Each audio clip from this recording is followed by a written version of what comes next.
Trainers, ये तो हम जान चुके हैं कि डिज़ाइन एक्चुअली क्या है। तो चलिए आए अब हम ये देखने की कोशिश करते हैं कि डिज़ाइन का प्रोसेस क्या है, यानी कि वो कौन से स्टेप्स हैं जिनको फॉलो करके हम कोई भी चीज़ बाआसानी डिज़ाइन कर सकते हैं। आपको मैं यहाँ पे एक और बात बताता चलूँ कि डिज़ाइन किसी प्रॉब्लम को तो सॉल्व करता ही है, लेकिन इसके साथ साथ ये एक ऐसा प्रोसेस भी है जो किसी भी प्रोडक्ट या सर्विस की वैल्यू में भी इजाफा करता है। दोस्तों, स्टैनफोर्ड यूनिवर्सिटी के एक प्रोफेसर रॉफ फास्ट ने आज से कुछ साल पहले एक थ्योरी पेश की जिसका नाम है design thinking process. Design thinking process के अंदर रॉफ फास्ट ने 5 से 6 ऐसे स्टेप्स डिफाइन कर दिए जिनको अगर आप फॉलो करें तो आप कोई भी चीज़ बहुत आसानी के साथ डिज़ाइन कर सकते हैं। दोस्तों, दुनिया में एक बहुत बड़ी डिज़ाइन बनाने वाली कंपनी है ईडीओ। ईडीओ के फाउंडिंग मेंबर डेविड केले और उसके सीईओ टिम ब्राउन ने भी आगे चल के डॉक्टर रॉफ फास्ट की इस थ्योरी को ना सिर्फ सेकंड किया, बल्कि इसको डिज़ाइन के अंदर बहुत ही ज़्यादा मुआवन और मददगार कहा। चले आए हम एक काम करते हैं, हम डिज़ाइन थिंकिंग प्रोसेस की मदद से डिज़ाइनिंग के प्रोसेस को समझने की कोशिश करते हैं। डिज़ाइन के प्रोसेस का जो पहला स्टेप है वो है कि आप उस प्रॉब्लम को डिफाइन कर लें जिसका सॉल्यूशन आप ढूंढने के लिए निकले हैं। दूसरा स्टेप है एम्पैथी। इस स्टेप के अंदर हम अपने टारगेट ऑडियंस के बारे में इंफॉर्मेशन कलेक्ट करते हैं। ट्रेनर्स, यहाँ पे आप लोगों को मैं रुक के बताना चाहूँगा कि टारगेट ऑडियंस किसे कहते हैं। टारगेट ऑडियंस का कॉन्सेप्ट डिज़ाइन के अंदर बहुत ही ज़्यादा अहमियत का हामिल है। टारगेट ऑडियंस एक्चुअली वो लोग हुआ करते हैं जिनके लिए आप एक्चुअली वो डिज़ाइन बना रहे हैं।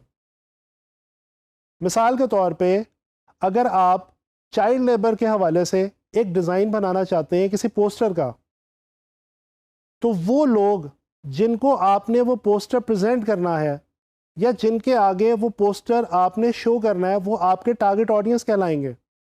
एम्पैथी के इस सेकंड स्टेज के ऊपर हम ये जानने की कोशिश करते हैं कि हमारे टारगेट ऑडियंस किस एज ग्रुप से ताल्लुक़ रखते हैं, उनकी फाइनेंशियल क्लास क्या है, उनकी इकोनॉमिक क्लास क्या है और उनकी एजुकेशनल क्लास क्या है।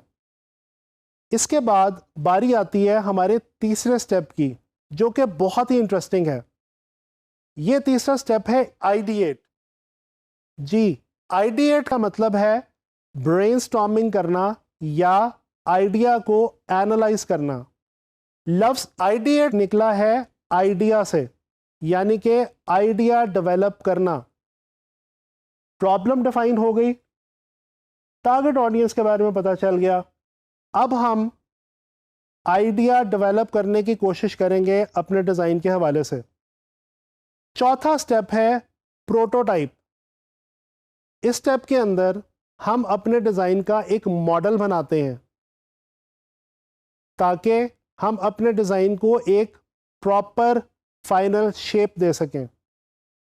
इसके बाद बारी आती है फीडबैक की। जब आपने एक ख़ास मॉडल बना लिया, उसके बाद आप वो मॉडल फीडबैक के लिए लोगों के सामने प्रेजेंट करेंगे, और ना सिर्फ प्रेजेंट करेंगे बल्कि लोगों से उसके बारे में उनकी राय भी जानने की कोशिश करेंगे। इसके बाद बारी आती है हमारे आखिरी स्टेप की, जिसके अंदर हम उस फीडबैक की बेस पे जो हमें मिल चुकी होती है अपने डिज़ाइन को इम्प्रूव करने की कोशिश करते हैं और कोशिश करते हैं कि वो तमाम प्रॉब्लम्स जो हमारे डिज़ाइन में मौजूद हैं उनको किसी हद तक इरेडिकेट किया जा सके। दोस्तों, मैं ये सारा प्रोसेस आपको एक एग्जाम्पल के थ्रू समझाना चाहूँगा। फ़र्ज़ कर लें कि आप फ्रीलांस ऑनलाइन मार्केट पे काम कर रहे हैं।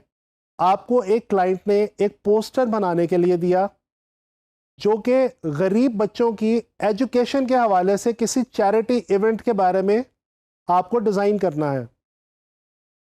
अब इस पोस्टर के लिए सबसे पहले आपको प्रॉब्लम सॉर्ट आउट करना है। प्रॉब्लम क्या है? गरीब बच्चों की एजुकेशन। अब उसके बाद आप टारगेट ऑडियंस के बारे में जानने की कोशिश करेंगे, यानी ये पता लगाएंगे कि उस चैरिटी इवेंट के ऊपर कौन से ऐसे लोग आने वाले हैं जो चैरिटी या डोनेशन दे सकते हैं।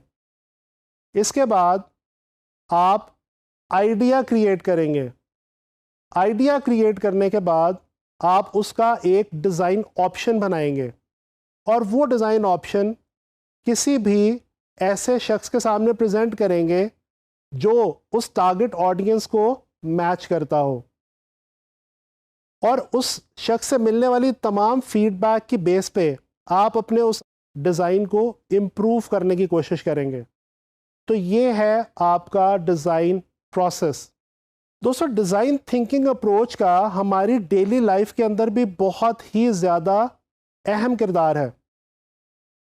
डिज़ाइन थिंकिंग प्रोसेस को इस वक्त अमेरिका, ऑस्ट्रेलिया और कनाडा जैसे बड़े ममालिक में बहुत ही ज़्यादा पजीराई हासिल हो चुकी है, और वहाँ पे कोशिश ये की जा रही है कि स्कूलों, कॉलेजों और यूनिवर्सिटीज़ के अंदर स्टूडेंट्स के अंदर डिज़ाइन थिंकिंग प्रोसेस को इंजेक्ट किया जा सके और उनको इस काबिल बनाया जा सके कि वो अपनी डेली लाइफ में फेस किए जाने वाले डिफरेंट प्रॉब्लम्स को सॉल्व करने की कोशिश करें और इस तरह से नई चीज़ें डिज़ाइन करें।